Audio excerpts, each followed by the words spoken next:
বহু কাল জলে সিটো নিশ্চেষ্ট আশ্ৰয়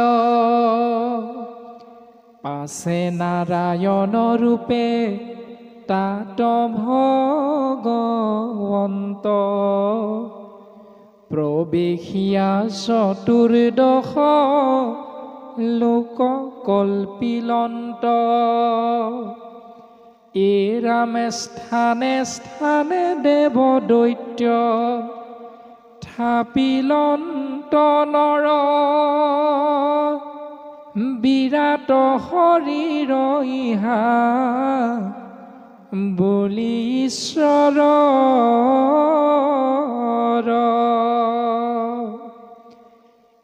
ৰামে ইটো কথা দেহাত বুজিবা দিয়া মন সাংস কথনৰ আবে শুনা প্ৰয়োজন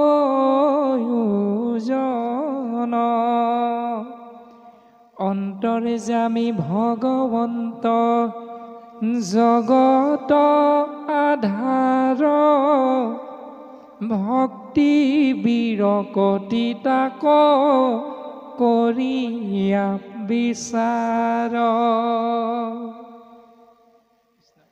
ৰাম হৃদয়ত সাৱধানে চিন্তিবা সদায় এহি মানে তাৎপৰ্য জানিবাই ব্ৰহ্মা নাৰদৰ আগে জিহাংস কহিলা বিদুৰত মৈত্ৰেয়তা শাক নিবেদিলা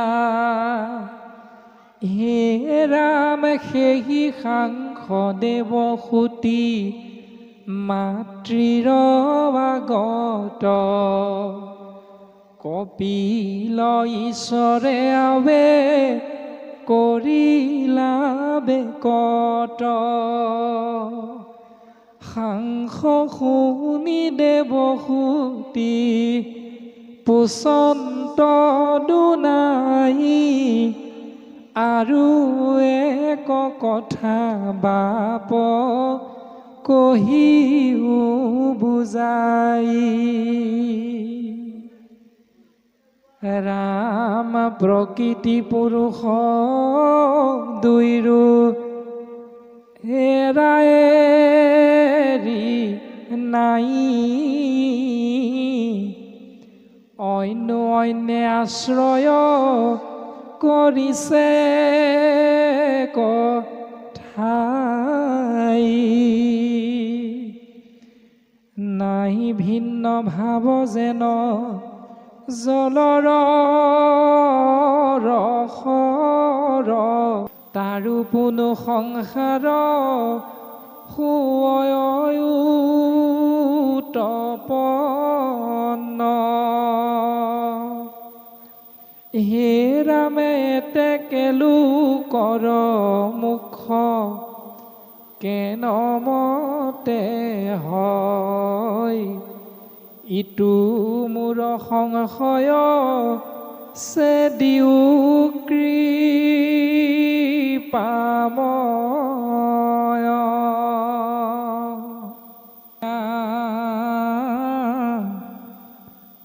শুনিও নৰ নাৰী পৰম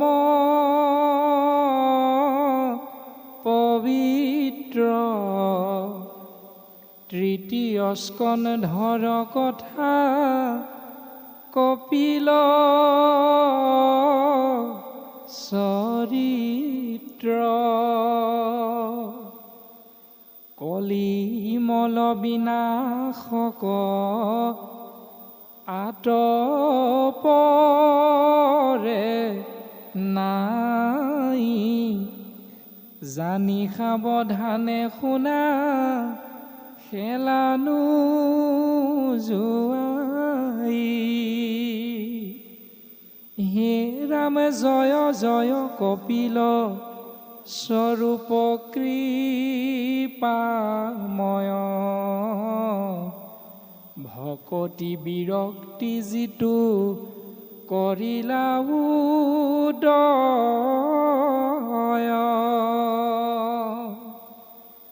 মোৰ সৰ্বক্ষণে তজু পদেশ ৰতি এহি কৃপা কৰা বাপ অগতিৰ গতি ৰাম গোপাল চৰণে কহে গোবিন্দ দাস ৰাম কৃষ্ণ বুলি চলা গোবিন্দ পাশ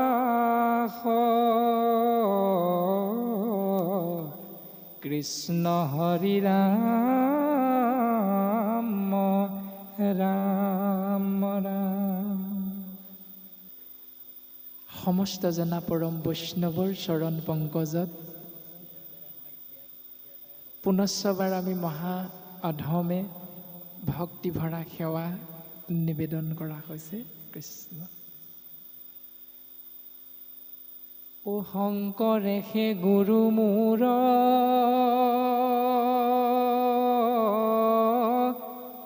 প্ৰিয়তম আত্মা হৰি শংকৰৰ বিনে নাহি আন ইহকালে পৰকালে শংকৰে হে গুৰু মোৰ শংকৰক স্মৰি যাওক প্ৰাণ ৰাম শংকৰেকে স্মৰি যাওক প্ৰাণ।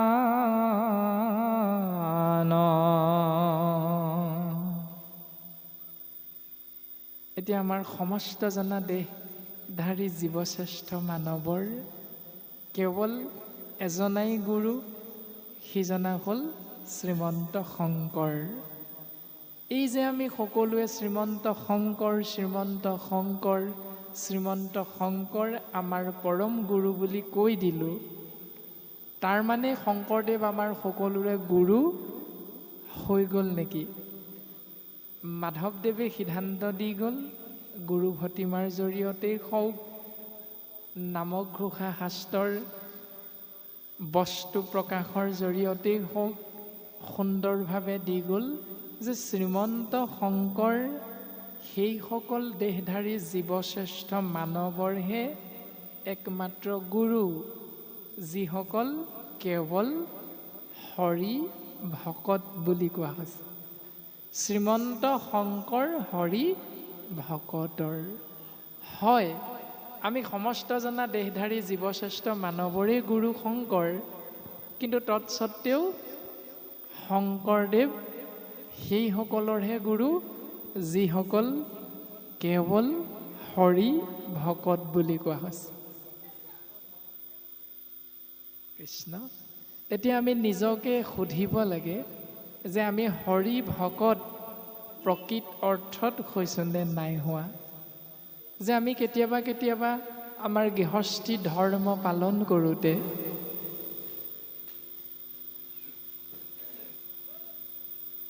অন্য ক্ষুদ্ৰ দেৱ দেৱতাসকলৰ ভকত আমি হৈ গৈছোঁ নেকি? কেতিয়াবা আমি বিশ্বকৰ্মা দেৱৰ ভকত হৈছোঁ নেকি? কেতিয়াবা আমি কৰ্মসূত্ৰে সৰস্বতী মাতৃৰ ভকত হৈছোঁ নেকি? কেতিয়াবা আমি গৃহৰ মধ্যে কৰ্ম কৰি থাকোঁতে লক্ষ্মী মাতৃৰ ভকত হৈছোঁ নেকি?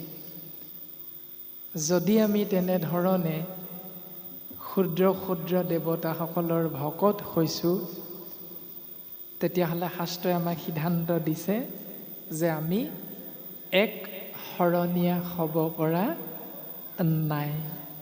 সেইকাৰণে ভাগৱত দৰ্শন যিহেতু আত্মবিশ্লেষণ, গতিকে আমাক সিদ্ধান্ত দিলে কপিলৰ দ্বাৰা ভক্তি লক্ষণ বৰ্ণনা পদছন্দ আৰু সাংখ্য ভক্তি যোগ কথন। বৰ্তমান পদছন্দ হৈ গ'ল। এতিয়া যাম। আমি সকলোৱে যদি কায় বাক্য মন এক কৰি লৈ শ্ৰৱণ কৰোঁ, তেতিয়াহ'লে আমি কথাখিনি বুজিবলৈ সক্ষম হ'ম।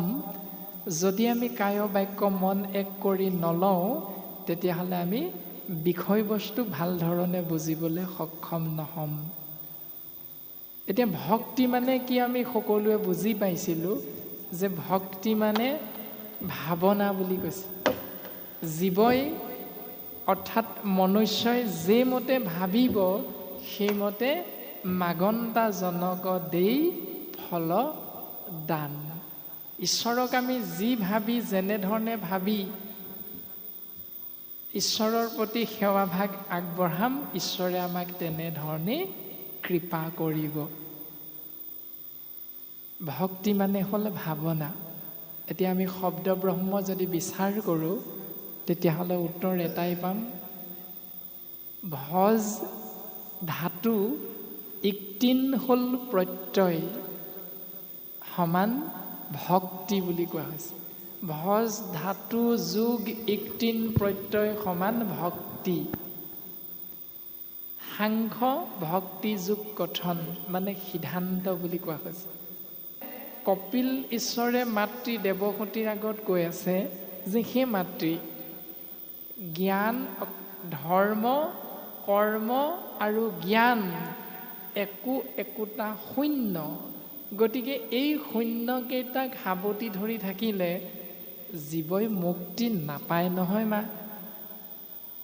জীৱই মুক্তি পাবলৈ হ'লে এই শূন্যকেইটা এক সংখ্যাটোৰ বাওঁফালে বহুৱাব লাগিব। কেনেকৈ জানানে মা? ভক্তি হ'ল সংখ্যা। এই ভক্তি সংখ্যাৰ সোঁফালে যদি আমি কৰ্ম শূন্যটো বহুৱাই দিওঁ, তেতিয়াহ'লে আমি উত্তৰ পাম কি? ভক্তি কৰ্ম। আকৌ যদি ধৰ্ম নামৰ শূন্যটো যদি ভক্তি সংখ্যাৰ সোঁফালে বহুৱাই দিওঁ, তেতিয়াহ'লে উত্তৰ পাম ভক্তি ধৰ্ম। আকৌ জ্ঞান শূন্যটো যদি আমি বহুৱাই দিওঁ এক সংখ্যাটোৰ সোঁফালে, তেতিয়াহ'লে উত্তৰ পাম ভক্তি জ্ঞান। এতিয়া আমি কপিল ঈশ্বৰে মাতৃ দেৱসতীক কৈ আছে সেইটো কথাকে, যে সেই মাতৃ ভক্তি কৰ্ম ভক্তি জ্ঞান আৰু ভক্তি ধৰ্মৰ অবিহনে কেৱল ধৰ্ম ধৰ্ম ধৰ্ম বুলি কৰি থাকিলে জীৱৰ মুক্তি নাই। কেৱল কৰ্ম কৰ্ম কৰ্ম বুলি কৰি থাকিলে জীৱৰ মুক্তি নাই। কেৱল জ্ঞানী জ্ঞানী জ্ঞানী বুলি আমি সমাজত এজনে অন্যজনক উফাইদাং মাৰি থাকিলে তাৰ পৰাও জীৱৰ মুক্তি নাই। গতিকে মাতৃ এই ভক্তি কৰ্ম ভক্তি জ্ঞান ভক্তি ধৰ্মৰ জৰিয়তেহে জীৱৰ মুক্তি আছে। এইটো হ'ল ভক্তিৰ বিষয়ক কপিল ঈশ্বৰে মাতৃৰ আগত প্ৰকাশ কৰিছে। তাৰ পাছত ক'লে যে মাতৃ ঈশ্বৰে দুই প্ৰকাৰে জীৱৰ ওপৰত কল্যাণ সাধন কৰি থাকে। ঈশ্বৰ দুই প্ৰকাৰে প্ৰকাশমান হৈ থাকে। সমস্ত ভূততে ব্যাপী আছো মই হৰি, সবাকো মানিবা বিষ্ণু বুদ্ধি কৰি। এতিয়া যিমান জীৱ আছে সমস্ত জীৱৰ অৰ্থাৎ সমস্ত ঘতে ঘতে যত জীৱ জংগম কীট পতংগম অগ নগ জগতেৰি কায়া। এই সমস্ত ঈশ্বৰৰে ৰূপ বুলি কোৱা হৈছে। কিন্তু এই সমস্ত ৰূপ আকৌ পৰম ব্ৰহ্ম ঈশ্বৰতে প্ৰকাশমান হৈ আছে। তাৰমানে ঈশ্বৰ আমাৰ হৃদয় পদ্মত আছে প্ৰত্যেকৰে ঘতে ঘতে, কিন্তু থাকিলেও আকৌ ঈশ্বৰ তত্ত্বতে সমস্ত জীৱ নিহিত হৈ আছে বুলি কৈছে। সেই সূত্ৰে ঈশ্বৰৰ ৰূপ দুটা, এটা হ'ল বিৰাট আৰু এটা হ'ল ক্ষুদ্ৰ। এতিয়া বিৰাট ৰূপটো আপুনি মই বিশ্ব ব্ৰহ্মাণ্ডত দেখা পাওঁ। ঈশ্বৰৰ ৰূপ যিহেতু নিৰ্দিষ্ট নহয়, তাৰমানে নিৰাকাৰ বুলি যে আমি কওঁ, নিৰাকাৰ, নিৰঞ্জন আদি আদি ধৰণে যে আমি ঈশ্বৰৰ নাম উচ্চাৰণ কৰি প্ৰসংগ কৰি থাকোঁ, তাৰ উত্তৰটো হ'ল নিৰাকাৰ মানে নিৰ্যোগ আকাৰ। নিৰ মানে হ'ল পানী, ঈশ্বৰৰ ৰূপটো পানীৰ নিচিনা। নিৰাকাৰ, নিৰাকাৰ মানে আপুনি মই কি বুজি পাওঁ, একো এটা আকাৰ নাইকিয়া কিবা এটা শূন্য বুলি বুজি পাওঁ, কিন্তু সেইটো নহয়। নিৰাকাৰ মানে হ'ল পানীৰ আকাৰ। ঈশ্বৰৰ আকাৰটো সেইটোৱে। এটা গিলাচত যেতিয়া আপুনি মই পানী ৰাখি দিম, তেতিয়া আমি তাক নামকৰণ কেনেকৈ কৰিম, এগিলাচ পানী। যদি সেই একেখিনি পানীকেই বটল এটাত ভৰাই দিওঁ, তেতিয়া কি ক'ম, এক বটল পানী। যদি এটা জাৰত ৰাখি দিওঁ, তেতিয়াহ'লে এক জাৰ পানী। এতিয়া পানীৰ ৰূপটো কি বুলি আমাক সুধিলে কোনে উত্তৰ দিব পাৰিম? কোনেও দিব নোৱাৰোঁ। পানীৰ আকাৰ নাই, তাক যি পাত্ৰতে ৰখা হয় সি সেই পাত্ৰৰেই আকাৰ লৈ দিয়ে। ঠিক তেনেধৰণে ঈশ্বৰৰ ৰূপো বিৰাট ব্ৰহ্মাণ্ডত তেনেকুৱাই বুলি কৈছে। মানুহৰ দেহত সোমাই দিয়াৰ কাৰণে শইকীয়া উপাধিটোৰ দ্বাৰা শইকীয়া বাপ বুলি ক'লোঁ। এতিয়া আইগৰাকীক শইকীয়াই অৰ্ধাংগিনী কৰি লোৱাৰ কাৰণে আমি অনি প্ৰত্যয়টো যোগ কৰি দিলোঁ, শইকীয়ানী বুলি কৈ দিলোঁ। আকৌ আমাৰ গৃহত পোহনীয়া জন্তু হিচাপে ৰখা সেই গৰুটোক চাৰিঠেঙীয়া জন্তু, ঈশ্বৰো তাত প্ৰকাশমান হৈ আছে, তাক আমি গৰু বুলি ক'লোঁ।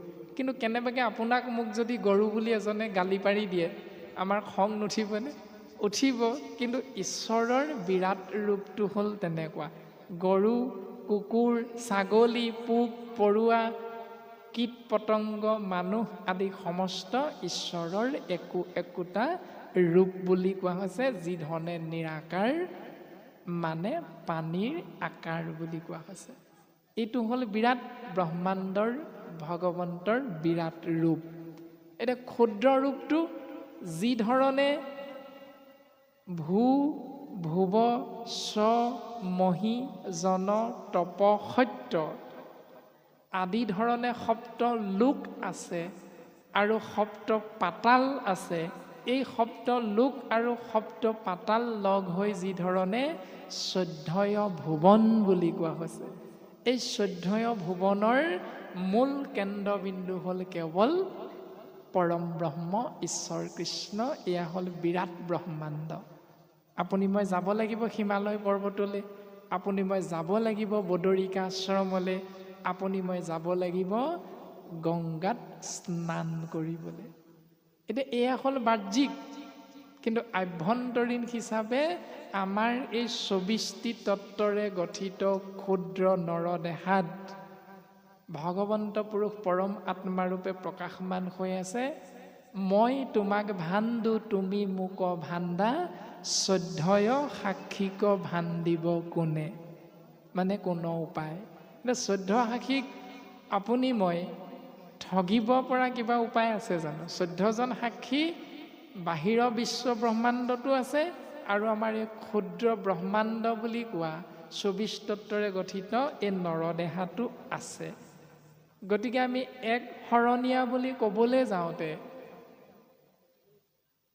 ক্ষুদ্ৰ ক্ষুদ্ৰ দেৱতাসকলক ভজনা নকৰা যিটো বিষয় শংকৰ গুৰুজনাই ২য় স্কন্ধত লিখি থৈ গ'ল, অন্য দেৱী দেৱ নকৰিবা সেও, গৃহো নপহিবা তাৰ, মূৰ্তিকো নাচাইবা প্ৰসাদো নাখাইবা, ভক্তি শৈৱ ব্যভিচাৰ।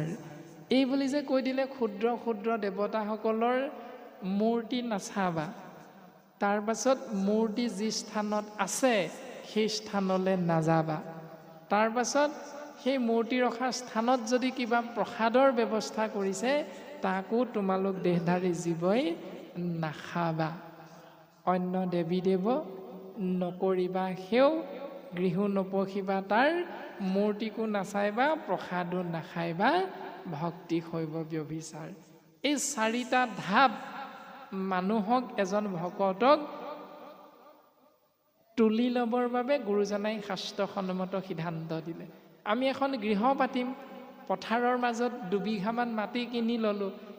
এটা বাস্তৱ চিন্তা, যেতিয়া আমি মুকলি পথাৰ এখনৰ মাজত কাৰোবাৰ পৰা আমি 1 বিঘা মাটি কিনিলোঁ, কিনাৰ পাছত ককাই ভাই 4জন যিহেতু, আমি সেই মাটিডৰালে ইয়াৰ পৰা বেলেগ হৈ উঠি যাব বিচাৰিলোঁ। উঠি যাব বিচৰাৰ লগে লগে মাটিডৰাত আমি কি কৰোঁ? সৰ্বপ্ৰথমে সীমাটো আমি খাল এটা খান্দোঁ চাৰিওফালে। খালটো খান্দি আমি ঢাপটো মাৰিলোঁ। ঢাপটো মাৰি আমি জেওৰা এখন দিলোঁ। জেওৰাখন দি আমি ভিতৰে ভিতৰে নিম পুলি, বগৰী পুলি, নাৰিকল পুলি, কল পুলি আদি লগাই দিলোঁ। এইটো বাস্তৱ চিন্তা। এইখিনি লগাই দিয়াৰ লগে লগে আমি যদি কেনেবাকৈ এই খাল নেখান্দি, ঢাপ নতুলি, জেওৰা নিদি, কেৱল যদি নিম পুলি, বগৰী পুলি, আম পুলি ঢাপত ৰুই দিওঁ, তেতিয়াহ'লে স্বাভাৱিকতেই বাহিৰা ছাগলী গৰুৱে আহি সেই পুলিকেইটা পাতখিনি খাই পেলাব আৰু আধাতে সি মৰহি যাব, সাৰ জাবৰ নিদিয়াৰ কাৰণে। যি ধৰণে বাস্তৱসন্মত, ঠিক তেনেধৰণে আমি এই গৃহভাগীত ভক্তি গ্ৰহণ কৰিবৰ বাবে আমি সৰ্বপ্ৰথমে ঢাপটো মাৰিব লাগিব শৰণ। এই শৰণভাগী আমি সৰ্বপ্ৰথমে গুৰুৰ আশ্ৰয় লৈ গ্ৰহণ কৰিব লাগিব। শৰণ গ্ৰহণ কৰাৰ লগে লগে দণ্ডৱতে 12 বাৰ সত্য কৰিলোঁ, লাঠিডালৰ নিচিনাকৈ পৰি থাকিলোঁ। পৰি থাকি আমি 4 ঢাপ মাৰিব লাগিব। অন্য দেৱী দেৱ নকৰিবা সেও, গৃহ নপশিবা তাৰ, মূৰ্তিকো নাচাইবা, প্ৰসাদো নাখাইবা, ভক্তি শৈৱ ব্যভিচাৰ। এই 4 ঢাপ আমি মাৰিলোঁ। মৰাৰ পাছত আমি যদি এক শৰণীয়া হৈ গ'লোঁ বুলি ভাবিছোঁ, তেতিয়াহ'লে এইটো আমাৰ ভুল সিদ্ধান্ত। কিয়নো বিশ্ব ব্ৰহ্মাণ্ডত এইটো শুদ্ধ, কিন্তু আমাৰ শুদ্ধ ব্ৰহ্মাণ্ড যি আমাৰ শৰীৰ তত্ত্ব, এই শৰীৰ তত্ত্বত কিন্তু সি ভুল বুলি প্ৰমাণিত হৈ যাব পাৰে। কেনেকৈ? এই শৰীৰটোতো আমাৰ ওপৰে সপ্তলোক আৰু তলত সপ্ত পাতাল প্ৰকাশমান হৈ আছে। আৰু যি ধৰণে বিশ্ব ব্ৰহ্মাণ্ডত 14জন সাক্ষী আছে, ঠিক তেনেধৰণে আমাৰ শৰীৰ তত্ত্বটো স্থানে স্থানে 33 কোটি দেৱতা আছে আৰু 14জন সাক্ষী নিৰ্দিষ্ট নিৰ্দিষ্ট স্থানত প্ৰকাশমান হৈ আছে। আমি সকলোৱে কম বেছি পৰিমাণে জানো আমাৰ চকুত কোন আছে, আমাৰ কাণত কোন আছে, আমাৰ নাকত কোন আছে, আমাৰ মুখত কোন আছে, আমাৰ কণ্ঠত কোন আছে, আমাৰ নাভিত কোন আছে, আমাৰ চৰণত কোন আছে, আমাৰ উৰুত কোন আছে। আমি সকলোৱে জানো কম বেছি পৰিমাণে। এতিয়া সেইসকলক কেতিয়াবা আমি ভজনা কৰিছোঁ নেকি? নিজক সুধিব লাগে। এক শৰণীয়া আমি বাহ্যিক সমাজৰ দৃষ্টিত হ'লোঁ, এক শৰণীয়া হৈ গ'লোঁ, কাৰণ আমি বিশ্বকৰ্মা মূৰ্তি থকা স্থানলৈ নগ'লোঁ। কিন্তু আমাৰ দেহত যদি তেনেকৈ বৰুণ দেৱতা যি ধৰণে আমাৰ মুখৰ জিভাত আছে, ঠিক তেনেধৰণে চকুত আমাৰ আদিত্য আছে, থকাৰ লগে লগে আমি সেইকেইজনক সন্তুষ্ট কৰিবৰ বাবে কেতিয়াবা কেতিয়াবা নেখাবলগীয়া খাদ্য খাইছোঁ নেকি? নকৰিবলগীয়া কৰ্ম কৰিছোঁ নি? তাৰমানে জিভাৰ জ্যোতিৰ বশৱৰ্তী হৈ সোৱাদ ল'বলৈ গৈ আমি মছলাযুক্ত মাছ মাংস আদি নেখালে আমি ভাত মুঠি খাব নোৱাৰোঁ। তাৰমানে আপুনি মই অন্য ক্ষুদ্ৰ দেৱতাক সন্তুষ্ট কৰিবলৈ গৈ সেই কৰ্মটো কেতিয়াবা কৰিছোঁ নেকি? যদি কৰিছোঁ, শংকৰ সংঘ হ'লেও ভাগৱতী সমাজৰ হ'লেও আমি সমাজক দোহাই দি এক শৰণীয়া বুলি কৈ কোনো লাভ নাই। কিয়নো আমি শৰীৰটোকে মনাব পৰা নাই, আমাৰ 10 ইন্দ্ৰিয়কে আমি ভাল ধৰণে সংযম কৰিব পৰা নাই। সেই কথাটোকে বৰ্তমান পদচন্দই সিদ্ধান্ত দি আছে যে ভগৱন্ত পুৰুষে সৰ্বপ্ৰথমে অকলশৰে থাকি মই কৰোঁ কোনো কাজ, আপোনাৰ দেহৰ সন্তে মহামায়া প্ৰকৃতি কৰিলন্ত বাজ। এতিয়া প্ৰকৃতি মহামায়াক সৃজন কৰিলে, সৃজন কৰি তেওঁ যি ধৰণে সেই প্ৰকৃতিৰ সহায় লৈ, মহামায়াৰ সহায় লৈ সত ৰজ তম ৩ গুণ সৃষ্টি কৰিলে। সত ৰজ তম ৩ গুণ সৃষ্টি কৰি ৩ গুণত ৩জন ঈশ্বৰক সৃজন কৰি দিলে। ব্ৰহ্মা বিষ্ণু হৰ মানে শিৱ। ব্ৰহ্মাৰূপে সৃজন, বিষ্ণুৰূপে পালন, সংহাৰকৰ্তা শিৱ বুলি কোৱা হৈছে। আকৌ তেওঁলোকেও তেনেধৰণে একোগৰাকী প্ৰকৃতিৰ সহায় লৈ এই জীৱ বংশ বিস্তাৰ কৰা এই কৰ্মটো কৰিবলৈ লাগি গ'ল। তাৰ পাছত ক্ৰম অনুসাৰে জীৱৰ সৃষ্টি হ'ল আৰু বৰ্তমান আমি মনুষ্য হিচাপে এই সংসাৰত বৰ্তি আছোঁ। এই শাস্ত্ৰকে আমি অধ্যয়ন কৰি আছোঁ। এই শাস্ত্ৰ অধ্যয়ন কৰি কৰি